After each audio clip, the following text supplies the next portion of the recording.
Hello everyone, so welcome back di Tika Season 3 episode yang keempat. Jadi di special episode kali ini kita bakal ngomong tentang sesuatu yang sebenarnya masih jauh banget di depan. Cuma udah dari sekarang nih guys, dan kita kira bakal ngomong apa sih? Jadi sesuai tema kita ya Bre, hari ini kita bakal bahas tentang future technology from our side of philosophy. Bener banget, sesuai tadi omongannya our side of philosophy. Jadi kita di sini bakal diskusi aja ya teman-teman. Jadi kita bakal ngasih opini kita dan guys juga bakal, dan kita juga ngajak kalian semua buat bareng-bareng diskusiin kira-kira apa sih yang bakal terjadi di masa depan. Oke, and 1, 2, 3 and roll the intro.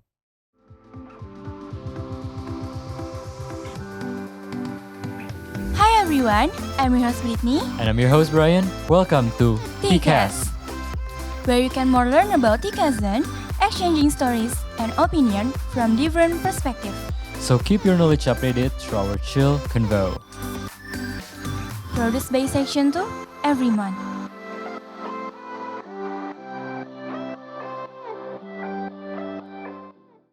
Oke, so gimana nih guys? Sekarang kita udah ada nih Bra ya, Iya, guysnya di depan guysnya. kita.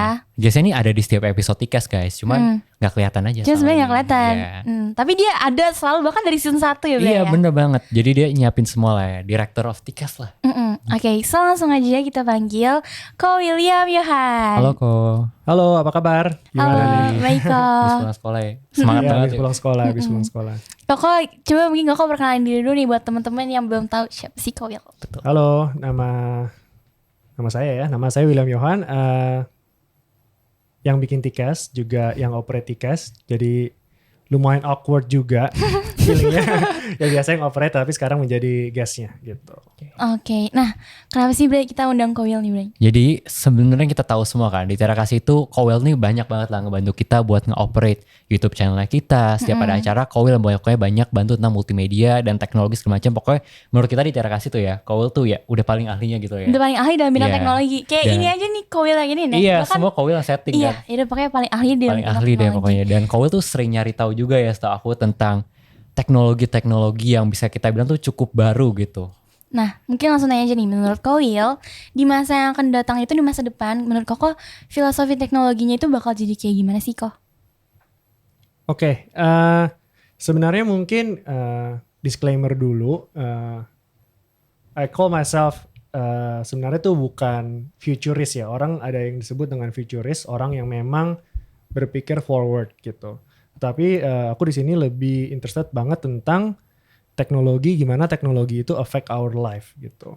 Dan tentunya dengan perkembangan teknologi zaman sekarang, kita lebih sering melihat intersectionnya itu jauh lebih integrated daripada zaman-zaman sebelumnya gitu. Nah untuk perspektif sih sebenarnya kalau menurut aku teknologi yang akan datang itu inevitable banget untuk penetrating our daily life gitu. Jadi according to my opinion in the next 10 to 20 years your life itu nggak bakal separated by technology, beneran integrated banget. Pastinya berdampingan gitu jadinya ya Ko ya? Mungkin udah nggak berdampingan lagi ya, tetapi udah beneran menjadi Part of us. gitu ya, dimana sekarang teknologi masih side by side, tapi kedepannya itu udah menjadi part of us gitu. Oke, jadi teknologi di kedepannya menurut Ko Will nih Bray, Menurut bakal Ko jadi Will. part of us gitu ya? Udah bukan kayak sekarang. Kalau menurut Brian gimana nih Bray? Kalau menurut aku sendiri kurang lebih sih sama sebenarnya. Cuman masalah waktunya sebenarnya aku kurang setuju. Karena menurut aku 10-15 tahun ke depan itu masih terlalu cepat untuk kita bisa ngadaptasi semua teknologi yang ada sekarang ini. I mean sekarang kita ke kecamatannya masih bawa KTP gitu kan, harus fotokopi. Mas Palu ditulis EKTP gitu. Menurut aku mungkin untuk di Indonesia sendiri nggak Mungkin buat bakal, Indonesia doang ya? Iya, belum bakal secepat itu kita bisa rasain. Cuman untuk di luar sana menurut aku bakal terjadi atau enggak pasti bakal terjadi. Kita tunggu waktu aja. Oh, berarti tinggal tunggu waktu ya? Tapi menurut aku juga kayak nggak semua sih bisa diadaptasi kan. I mean kita lihat banyak crazy teknologi sekarang. Menurut aku nggak semuanya bisa kita ambil gitu untuk jadi part of us yang kita bilang Maksud tadi gitu. kamu apa nih Bray, crazy teknologi sekarang nih? Kayak banyak banget ya, kayak kemarin tuh yang bilang kayak pindahin otak manusia ke robot gitu. Terus kayak hidup bertahun-tahun kayak kita bisa perpanjang, kayak mungkin kayak teknologi kedokteran kita diperbaikin lagi terus hingga akhirnya manusia tuh bisa punya time span atau jangka waktu hidup tuh yang lebih lama. Menurut aku masih nggak masuk di akal. Masih nggak masuk akal. Iya. Kalau menurut Ko Will nih pindahin otak manusia itu gimana kok? It's very controversial topic ya. Tentunya aku sih setuju banget sama Brian. Memang it's a far-fetched idea. Cuman it's an interesting idea to play with in our head gitu. Kenapa? Karena once you have that technology in front of us, it will unlock a lot of possibilities in what human can do. Sebenarnya mungkin gak sih teknologi dari human consciousness ke robotik gitu ya, ke robot. Sebenarnya by biologically atau by chemical standard gitu bisa aja sebenarnya logical reasoningnya. Karena kan kalau yang di sini yang mungkin ambil IPA tahu lah ya bahwa otak kan a part of neuron dan itu semuanya based on chemistry, based on electrical. Sebenarnya our computer itu udah mereplicate our brain gitu. Dan by curve ya, kalau teknologi curve itu sebenarnya kecepatan processing power dari CPU itu sudah melebihi kecepatan processing manusia gitu. Cuman kompleksitasnya itu belum sampai di level human consciousness gitu. Tetapi apakah mungkin human consciousness bakal bisa tertransfer ke robot? Nah itu emang Still question. very questionable topic gitu. Tetapi itu ya tergantung kepercayaan kalian ya. We are Christian, we believe human ada soul. Jadi memang we believe it will not happen. Tetapi if let's say ini future kayak di film-film Marvel atau film-film superhero lain, once you transfer human consciousness to robot, then basically you unlock quote unquote New human species. punya capacity beyond our physical body gitu. Nah itu pertanyaannya buat apa kok gitu ya kan? Buat apa kita bisa unlock kita punya limitation gitu. Ya tentunya di sini ya kita bisa overcome human limitation. Yang pertama adalah age gitu. Umur, bahwa manusia itu aging, dan when manusia aging berarti decaying. Ketika manusia decaying berarti everything that we do is time limited, time constraint. Once you outside that time constraint, time bound, then we can do what we want to do, either extremely, jadi contohnya melebihi batas manusia sekarang, jadi contohnya misalnya mau space travel, keluar angkasa yang butuh waktu ratusan tahun, itu bisa dilakukan karena manusia udah nggak ada time limitation di badannya mereka. Dan juga kalau everything is replaceable dan everything is enhanced by human standard gitu, berarti manusia juga udah bisa melakukan hal-hal yang sekarang manusia sekarang nggak bisa lakukan. Contohnya misalnya di dunia ini kita bisa doing kayak deep sea exploration, ya kan? Kita bisa mungkin membuat sesuatu yang human nggak bisa lakukan gitu. Dan to be honest, kalau ngelihat future seperti itu, I'm very excited gitu ya. Walaupun ngarahnya memang udah outside kita punya religion base dan juga udah very controversial gitu. Itu sih menurut aku sih masalah yang tentang tadi human consciousness ke itu ya. Karena emang itu open up, Mesti open minded banget ya. open minded banget, dan itu once it's there, it's open a Pandora box di mana manusia nggak bakal bisa kembali lagi ke manusia gitu. And it's super scary. It's super Kalau scary. kamu Super bilang scary. scary, tapi tadi kamu bilang kayak excited ya, buat nantiin ke depannya kayak gimana? Kalau kamu scary, agak takut atau gimana, Bray? Aku udah takut sih jujur aja kalau misalnya itu terjadi. Tapi kalau misalkan aku yang membuat dan aku Kamu menghasilkan yang membuat. uang, ya aku rasa aku akan happy-happy aja. Waduh. Berarti kamu yang bakal buat nih, Bray. Iya, amin semoga. Semoga. Tapi bahaya juga. Iya, Mbak. Sebenarnya kalau aku pribadi, aku mikirnya justru jadi kayak lebih takut sih. Kalau kan sebenarnya excited ya. Kok ngerasa takut dikit atau gimana gak sih kok? Sebenarnya ketakutan itu ada ya. Jadi seperti yang kalian tahu, misalnya contoh AI gitu ya. AI itu selalu ada two side of coin yang selalu ngedebatin between AI, artificial intelligence. Basically artificial intelligence yang kita punya sekarang itu kan masih primitive enough buat our brain gitu ya. Masih diciptakan oleh otak manusia. Tetapi di satu sisi, contohnya ada sisi yang percaya bahwa AI bakal meng-take over human gitu. Dan satu sisi nggak bilang seperti itu, AI bakal integrated dan bakal enhance human punya capacity seperti yang aku bilang. Nah, tentu dalam diri aku sendiri pasti ada ketakutan, di mana ya kalau kita kayak nonton film misalnya kayak Marvel lah yang paling tahu, kayak Age of Ultron gitu ya. Misalnya AI-nya gone rogue udah gitu, basically annihilating human because he believe that human is the problem gitu. So, tapi in some sense AI juga kalau kita melihat dari sisi positifnya juga akan membantu manusia banget gitu. Dan sekarang semuanya itu terlimitasi oleh human punya consciousness dan mind. Dan sedangkan kalau kayak kita, masalahnya misalnya di sini Britney IPA kan ya, matematika gitu. Ngadu-ngaduan hitung sama komputer nggak mungkin menang. Basically that's it, right? Human, aku dulu pernah nonton dokumenterinya ngitung pi gitu ya. Kalau pernah nonton ya, pi ngitungnya orang dulu 20-30 years dengan human punya calculation to get the number 3.14 bla bla bla bla bla bla bla. Tetapi dengan our technology right now, komputer AI bisa solve it in less than a year or less than 2 years gitu. Basically kan kita berarti sebenarnya push further kita punya civilization gitu loh, human race. Dan benefitnya apa sih? Ya banyak. Ya buktinya ya apa yang kalian rasakan sekarang gitu. Bener sih, ada benefit juga, ada negatif juga. Cuma menurut Brian sama Kowilnya, menurut kalian bisa nge-replace human punya position gak? It's again very debatable dan very controversial sih gitu ya. Kalau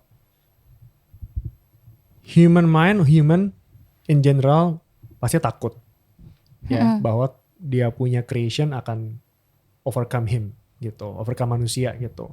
Dan apakah itu natural? Ya natural aja, like very very understandable gitu. Tetapi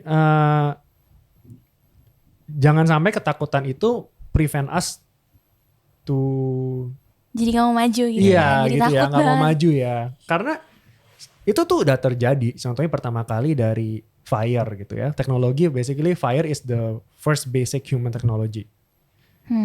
Menyeramkan nggak api? Scary, right? Scary. If you use it wrong, you will burn someone, you kill someone, you burn tree, bla bla bla. Tetapi once human have fire, they can cook, right? So when can cook bisa dapat makanan yang lebih easily digestible ke human punya body. Dengan adanya fire, mereka bisa conquer night. Jadi mereka bisa hunting di malam, gitu. Terus berulang-ulang tuh dari fire, mulai dari even kayak pertanian, agriculture, itu kan juga teknologi. Ada negatifnya nggak? Banyak banget. Manusia jadi stationary, manusia jadi nggak hunting and gathering, manusia jadi bertanam. Tetapi positifnya, fertility rate manusia improve. Manusia bisa tenang, santai di satu kota atau di satu village. Mereka bisa dapat food sustainable yang baik, sehingga mereka bisa punya anak, anaknya aman, nggak perlu hunting and gathering gitu loh. Even sampai ke zaman steam engine. Kelemahan steam engine dulu dipakai juga buat perang, tetapi even weapon juga akhirnya gunpowder dan lain dipakai untuk advanced human civilization gitu loh. Even kita ngomong nuklir, internet, semuanya pasti ada bad side part of it gitu. Tetapi kalau semua orang berpikir, oh every technology is bad, technology is evil, ya kita stuck gitu. Jadi memang ya makanya itu tadi yang awal-awal ngomong tentang filosofinya itu memang penting banget kita punya semacam filosofi bagaimana kita melihat teknologi itu. Apakah teknologi itu memang kita pakai untuk advance kita punya self-owned interest gitu ya, berarti based on our greed, our personal gain, atau kita punya semacam filosofi bahwa teknologi itu kita ciptakan nggak cuman buat our self-interest ya quote and quote, jangan munafik lah ya, kita pengen mendapatkan uang, kita mendapatkan power, tapi bagaimana teknologi itu in the long run juga bisa help human race progress gitu. Okay.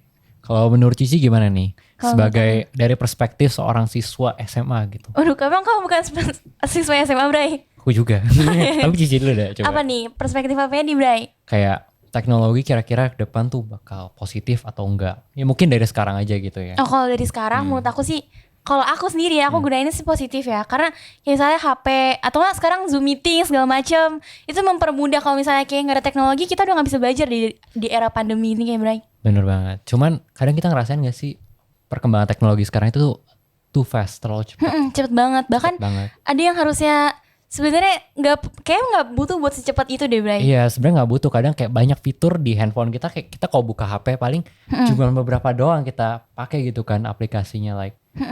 Sebenarnya nggak terlalu dibutuhkan, cuman namanya perkembangan zaman yang cepet ya gimana. Tapi menurut kamu nih, Bray, kalau misalnya di industri 4.0 ini perkembangan zaman yang kayak misalnya katanya ada yang mau bilang kemungkinan di masa depan nih kita udah nggak pakai yang namanya uang lagi. Sekarang aja udah cashless semua segalanya yes. kan.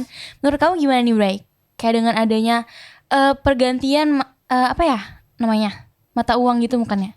Ya mata uang. Jadi kalau menurut aku kalau secara pemerintah kan mereka pasti bilang tetap rupiah nomor 1 kan. Tapi menurut aku kedepannya sih pasti bakal adanya adaptasi sih di pemerintah. Gimana juga mungkin rupiah tetap ada, cuman bakal ada mata uang lain juga yang berdampingan.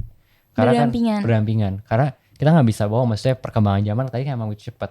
Cuman kita sekarang tuh nyari transaksi yang cepet, bisa antar negara dan segala macam kan, dengan biaya yang juga yang murah.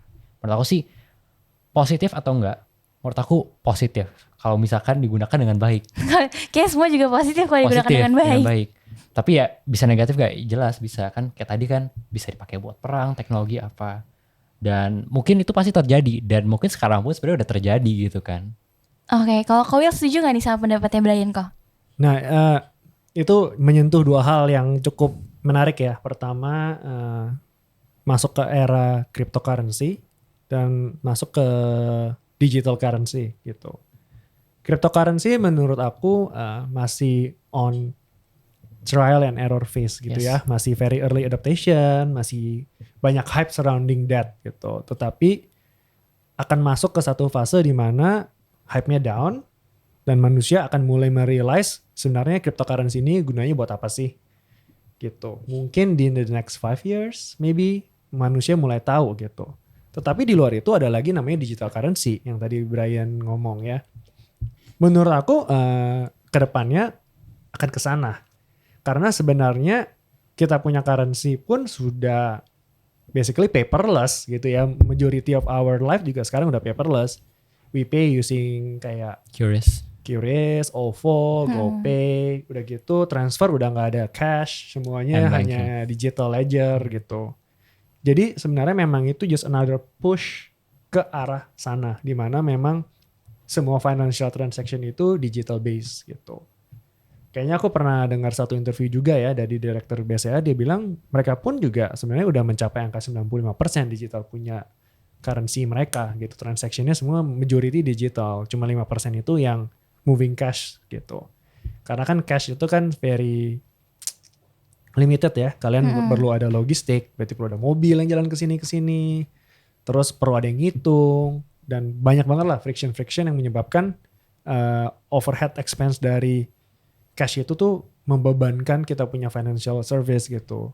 Once it's go digital, the limit is endless gitu ya. Kita bisa transfer duit dari sini ke US, dari sini ke whatever you want to transfer gitu. Nah, jadi menurut aku seperti itu sih. Tapi kalau emang yang dengan hype cryptocurrency ini menurut aku maybe I don't know. It's very risky ya. Sekarang masih lebih ke aset option ya, lebih ke buat investment based. Orang gitu. mungkin belum begitu sadar tentang the real value gitu dari dan use gitu dari cryptocurrency sendiri. Dan kalau tadi aku dengar kan ngomongin tentang teknologi dan segala macam, aku lihat di sini pasti banyak banget opportunity baru yang terbuka.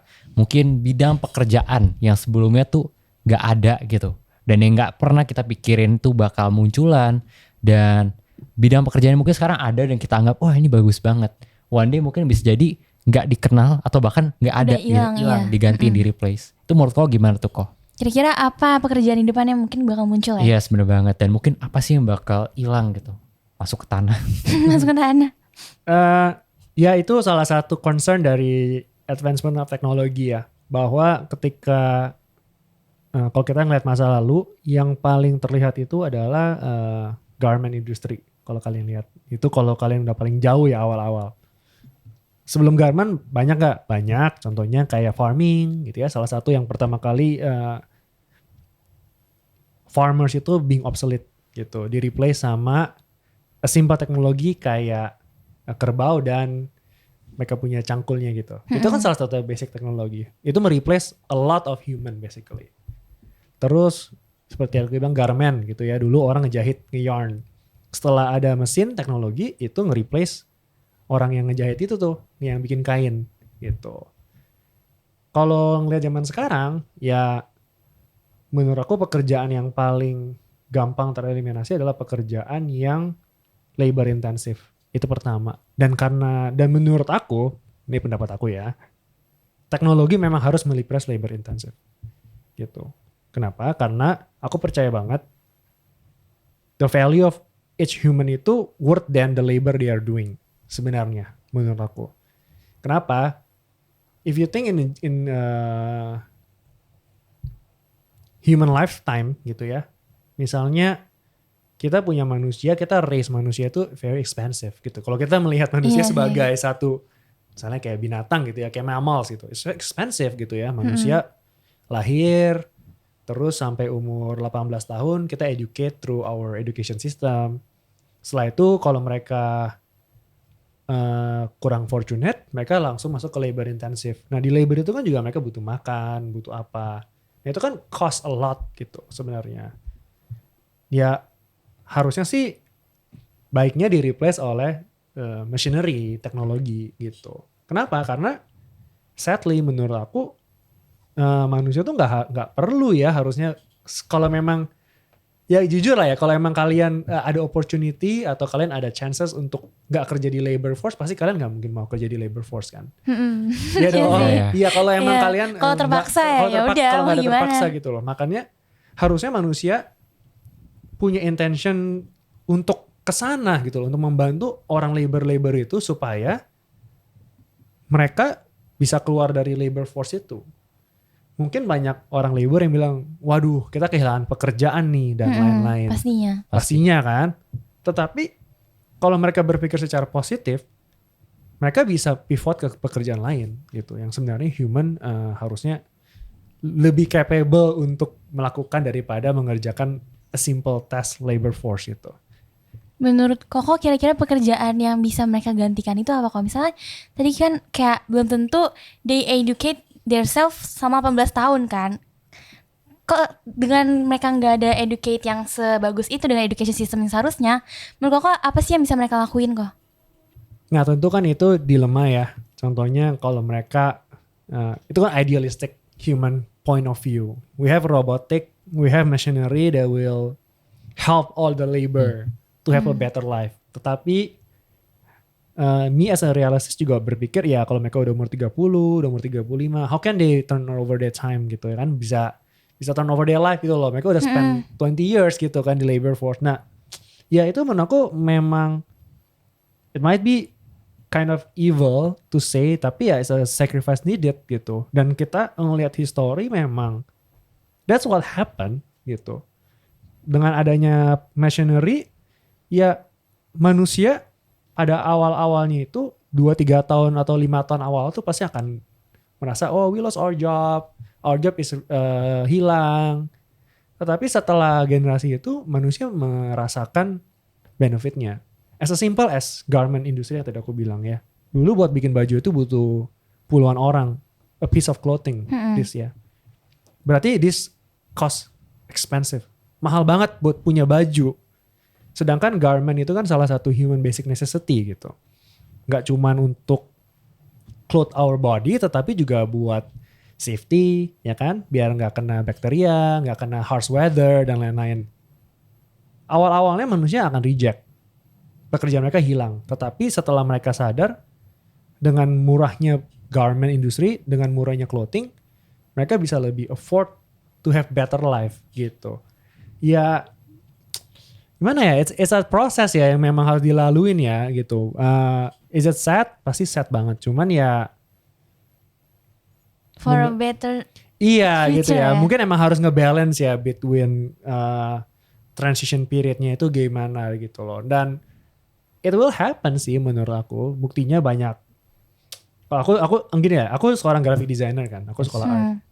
Dulu ada pekerjaan kalau kalian tahu Photoshop retoucher gitu ya. Yang motret gitu, udah gitu fotonya dikasih ke editor gitu. Dia suruh ngebersihin muka, retouch gitu. It used to be a talent yang butuh 1 year or 2 years of study. To be able to master that. Ya sekarang udah gak butuh. Sekarang dengan adanya AI, adanya application, basically Britney Brian tinggal one click, it's gone gitu. Sedih gak? Sedih dong sebagian pekerjaan spend 1 year, 2 years of their life kayak sia-sia gitu. Tetapi in some sense ya udah gitu, teknologi itu kayak membuat foto bisa menjadi lebih baik dengan cepat gitu Dan memudahkan. dan memudahkan konsumer gitu. Memang ya that's the itu yang mungkin perlu, Dipertimbangkan. bukan dari pikiran ya, perlu ada di setiap pemikiran manusia gitu, bahwa hey, you know, with the teknologi yang exponentially secepat ini, at one point kerjaan kalian akan hilang. Bagaimana kalian bisa nge-prepare itu? Dan itu harus ada menurut aku, at least selalu di pikiran kalian ketika kalian mau decide mau ngambil apa di kehidupan kalian, ketika kalian mau pindah karir, even ketika kalian mau melakukan sesuatu, ya that's need to be on your head gitu. Jujur aja aku tadi dengar Kowil ngomong gitu, aku rada mikir kayak, wow ini banyak banget artinya yang bakal replace gitu kan, pekerjaan, jobs, pokoknya skill manusia pun mungkin ke depan bakal terreplace baik banget. Jadi pernah aku satu sih kok, kayak apa yang bakal sustain atau apa sih yang bakal bertahan gitu di masa depan? Basically apa yang bakal bertahan adalah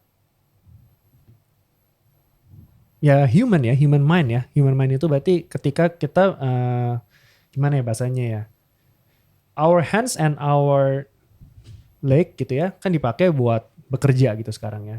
Sebenarnya capabilities human yang paling hebat itu adalah human punya mind gitu. Makanya tadi ya.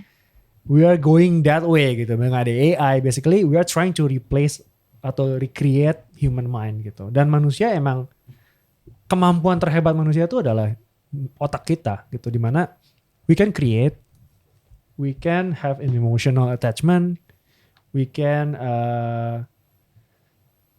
solve a problem, ya kan, create a solution. Itu semuanya kan nggak dengan tangan kita, dengan kaki kita, dengan otak kita gitu basically. Nah, basically pekerjaan apa yang akan last long adalah pekerjaan yang related to our head gitu. Itu menurut aku. Jadi apakah pekerjaannya seperti apa ya? Susah banget ya. Tapi menurut aku sesuatu yang related to our punya human mind gitu. Kalau gitu kayak misalnya tadi kau bilang labor system ya? Labor intensive work. Iya, labor work itu berarti ada gak sih jurusan yang mengarah ke sana, pekerjaannya ada deh kayaknya kok. Ada gak ya? Yang mengarah ke labor work. Iya. Kalau boleh jujur sekarang sih yang beneran pure labor gak ada ya. Paling yang kalian kayak kebanyakan factory worker gak bakal tembus kayak satu gitu loh. Gak ada kayak university yang ngajarin labor work as is kayak jadi labor force gitu ya. Tetapi misalnya kalian mau ngambil engineering gitu, diajarin gimana bikin mesin. Basically diajarin gimana solve problem, gimana bikin robot, gimana bikin chemical. Gak ada sih yang beneran dibikin untuk misalnya bikin mainan gitu. Gimana nge-scrub, gimana apa itu lebih ke craft ya, memang kalian di learning to experience gitu. Nah, ya itu sih, itu yang aku bilang, kerjaan-kerjaan seperti itu in the long run bakal hilang karena every human bakal berpikir daripada ada 10 orang, kita bisa pakai 1 orang buat maintain 1 robot, udah gitu. Kalau begitu jurusan kayak gitu masih perlu gak sih kalau sebenarnya? Yang perlu ada jurusan adalah gimana kita bisa bikin robot itu, gimana kita bisa desain atau kita bisa create a solution to that problem. Tapi kalau udah jadi satu, berarti sisanya udah gak diperlukan lagi dong kok? Memang gak diperlukan. That's the harsh truth ya. Labornya akan hilang gitu. Tetapi hopefully dengan hilangnya itu ya mereka bisa mendapatkan kehidupan yang berbeda gitu loh. Hopefully ya. But how? How ya, memang susah sih menurut aku. Kalau emang udah tua gitu ya, maksudnya kayak 50, 60 years old ya gimana, gak bisa turn around time again kan. Tapi kalau misalnya umur 20 atau umur 30, aku rasa manusia bisa pivot sih. And that's one of the greatest human strength, itu adaptability. Manusia selalu bisa adapt to their condition gitu. Apalagi masih muda 20-30 tahun gitu. Oke, berarti harus adaptasi juga ya. Tentu. Kalau gitu berarti yang aku dapat dari tadi yang kau ngomong, berarti kita harus kita ya khususnya kan kita lagi masa-masa remaja, masa-masa SMA yang bentar lagi kuliah. Berarti harus siapin dari sekarang. Nah, menurut Kowil nih atau menurut Brian juga, menurut kalian apa sih jurusan yang berpotensi besar menguntungkan di masa depan? Kalau misalnya tadi mungkin yang engineering mungkin ya. Kalau misalnya jadi satu, yang lain sebenarnya nggak dibutuhkan lagi nih. Kalau gitu yang berpotensi apa nih? Sebenarnya gini loh, semuanya kan akan ya kalau idealnya manusia akan terreplace, basic necessity akan terreplace oleh teknologi gitu ya. Tetapi untuk mengarah ke sana mungkin seperti aku bilang tadi masih 30 tahun atau mungkin ya kalau kita ngomong being pessimist mungkin masih 100 tahun gitu. Nah di our progress toward that end kan masih butuh banyak orang yang mengambil major-major yang mungkin di 50 tahun lagi obsolete gitu. Tetapi mereka-mereka ini yang sebenarnya akan nge-carve that way gitu. Contohnya as simple as being a doctor gitu. Penting nggak being a doctor? Penting sih. Penting. Tetapi kalau kita far-fetched ngeliat ke depan, ya dokter juga bisa replaceable. Basically, kalau ada mesin yang bisa akurasinya by nanometer, ya, precisionnya, kamu lebih percaya mesin yang surgery kamu atau dokter yang using human punya hand yang mungkin precisionnya milimeter gitu. Shaky kadang. Kayak shaky ya kan, tuh experience atau ada human punya psikologi lagi capek lah, moodnya lagi nggak enak lah, lagi ada problem di rumah lah, nggak konsentrasi, kurang makan dan lain-lain bisa affect mereka punya operational performance gitu. Tetapi robot kan nggak ada itu, mesin ya mesin gitu, running aja. So menurut Koko semuanya nih bakal bisa ke-replace kok? Bisa, tetapi untuk mengarah ke sana misalnya robotic surgery itu 100 tahun lagi. Butuh banyak dokter sih menurut aku. Yang memang But after udah jadi satu, sisanya berarti gak dibutuhin lagi dong kok? Nah tapi at that point ketika itu sudah mulai muncul, dokter hanya ada untuk solve problem, solve human disease lainnya, tapi nggak actually doing the operational gitu. Masih menguntungkan gak Koko di saat itu jadi dokter? Masih menguntungkan, cuman mungkin nggak semenguntungkan sekarang gitu ya. Karena kayak basically pekerjaannya hanya dulu butuh 100 dokter, sekarang mungkin cuma butuh 5 dokter. Gitu. Sedangkan what happened to the 95 human yang lainnya? Mereka bisa mencari pekerjaan lain atau bisa mencari pekerjaan yang belum eksis di sekarang gitu, yang mungkin akan beneficial to manusia yang akan datang. As simple as gini, misalnya kita ngikutin prediction Elon Musk ya. Elon Musk kan ngomong kayak 50-75 tahun lagi manusia akan ke Mars. Misalnya that's what happened. Berarti misalnya 100 tahun lagi kita udah punya robotic surgery. Cuma butuh 5 dokter. 95 orang lagi akan bisa ke Mars tuh. Melakukan sesuatu yang pekerjaan yang gak ada di bumi. Gimana cara terraforming Mars. Gimana cara merubah misalnya atmospheric Mars jadi habitable gitu, sesuatu yang manusia sekarang nggak mungkin pernah pikirin deh, nggak pernah mungkin bisa pernah bayangin. Nah itu ya kayak gitu, terpindah manusia yang dulu kasarnya belajar bikin baju, ketika robot ada hanya butuh 5 orang dan robot, yang lainnya akan mencoba mencari pekerjaan lain atau belajar hal-hal yang lain yang bisa beneficial to their life dan humanity gitu. Kalau dari aku lihat ya, jadi di masa depan itu banyak pekerjaan yang isinya general itu bakal terreplace. Dan kayak jadi kalau aku lihat kan Kowil bilang kayak kita gimana cara cari pekerjaan baru, sesuatu yang baru. Jadi artinya kita harus menjadi seorang yang inovator gitu ya kok. Start something gitu kan. Berarti creatornya? Creator, yes. Yeah, everyone I believe want to become the creator, want to become the innovator ya. Dan itu menurut aku that's the human strength gitu ya. Memang manusia tuh kekuatannya di sana. Tetapi jujur ya nggak bakal semua orang bisa create dan nggak bakal semua orang bisa jadi innovator gitu ya. It take a lot of time, it take a lot of kayak sacrifice and punya komitmen. Tetapi kalau aku lebih step back from it, tetapi lebih berpikir setiap pekerjaan yang kamu mau ngambil pun coba berpikir untuk nggak cuman buat your own good, tetapi juga buat the greater part of humanity gitu. In every part of you doing. Misalnya, Britney mau ambil apa di university? Maybe data science. Nah, data science ya, misalnya data science. Data science kan basically science yang mengolah data gitu. Untuk apa Britney kamu mengolah data? Untuk dapetin banyak duit for your own self, ya kan? Atau untuk menolong orang gitu. Atau malah untuk membunuh orang, bisa juga kan? Ya data dipakai untuk membunuh orang gitu. Data dipakai untuk menolong orang juga bisa. Kita misalnya ada banyak, misalnya Britney hari ini mengolah data cuaca gitu. Bisa predik cuaca lebih baik, lebih akurat misalnya by second atau by minutes gitu. Which is data science belajar kayak gitu juga. Dengan kalian bisa mengolah data, akhirnya manusia bisa lebih predict weather, ya manusia bisa lebih hidup dengan lebih baik. Bisa, oh kalau mau hujan gimana, kalau misalnya kita mau bikin ini buat farming, mau predik hujan dan lain-lain, bisa control everything. Terus misalnya kedokteran, buat Britney sebagai seorang data science mau mengolah semua blood sample gitu untuk create a curable disease gitu, bisa aja gitu loh. Tetapi ketika manusia misalnya Britney bilang, oh I want to use my data science for my own good, I'm gonna create semacam data atau semacam kolektif data untuk menipu Brian yang akurasinya 95%. Bisa kan? Tetapi itu berguna gak buat human punya advancement? Gak gitu guna sih. Basically so for Britney doang. Dan ya sadly, mungkin ingat ya yang Jovial kemarin itu ngomong yang human greed. Itu ya akhirnya ujung-ujungnya yang ditakutkan adalah teknologi itu dipakai secara untuk personal gain gitu loh. Itu menurut aku sih. Makanya orang banyak takutnya sama kesana ya, personal gain ya, bukan the technology itself gitu. The misuse of technology.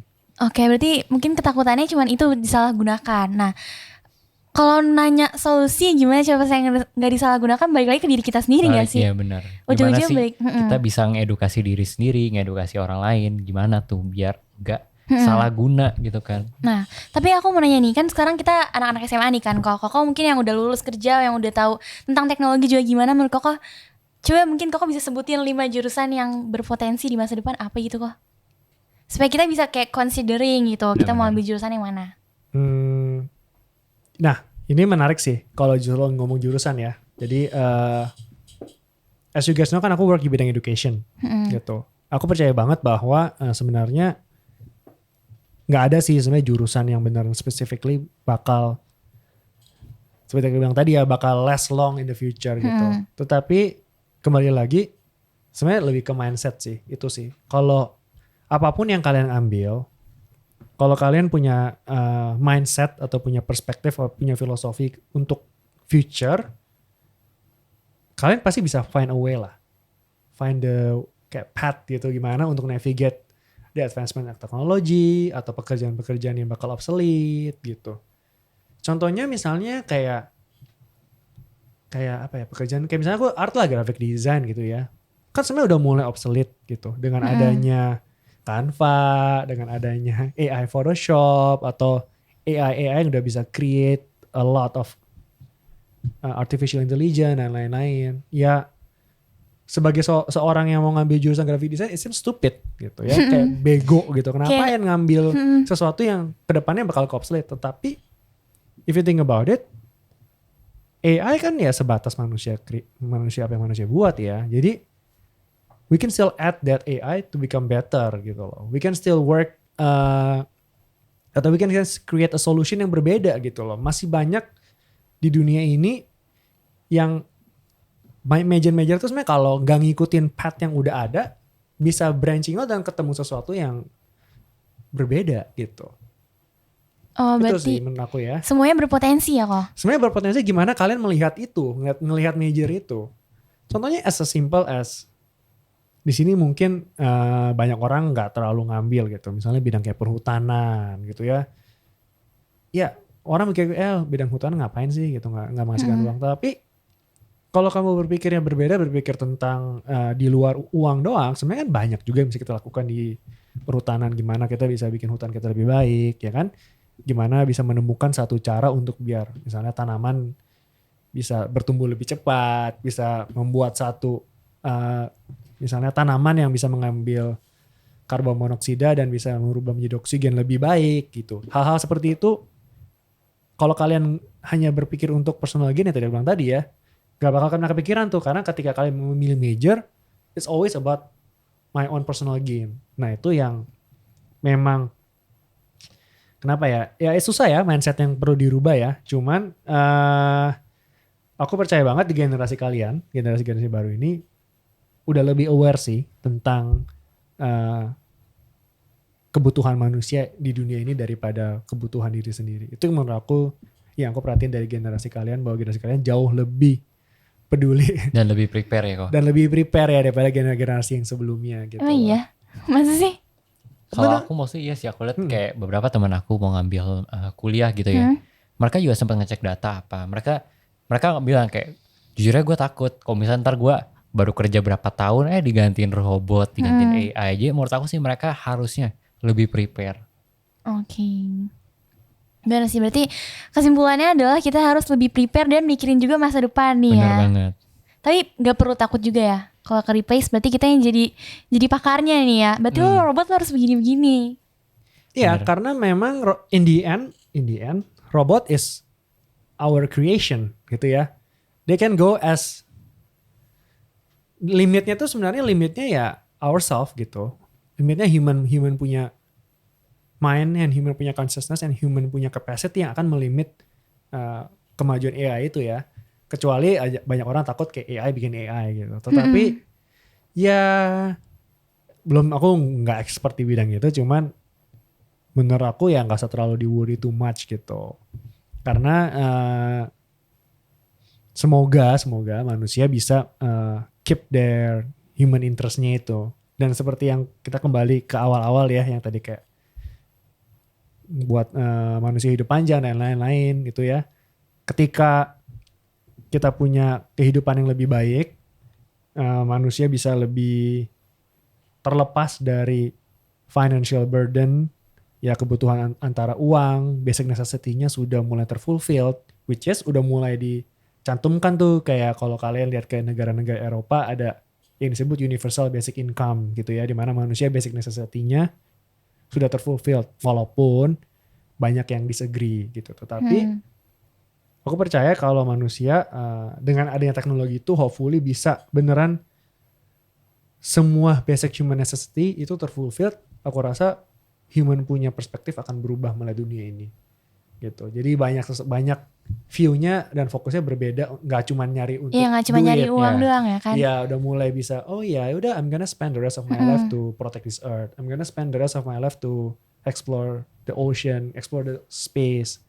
I'm gonna spend the rest of my life to do this. Which is sebenarnya banyak sih manusia di zaman sekarang yang udah memang dedicate their life buat explore that gitu. Cuman bukan sedikit, nggak kelihatan, tapi kita merasakan gitu. Oke. Iya kan, kalau kalian coba bayangin, misalnya kalian nonton National Geographic gitu ya, ada orang yang kayak spend the rest of their life kayak documenting kayak animals gitu. It's become information for you guys. Tetapi hasil informasi itu kan sebenarnya kerjaan mereka yang years of years mereka dedicate their life, mungkin dengan income yang seadanya, tetapi emang mereka passionnya untuk explore that part of world gitu.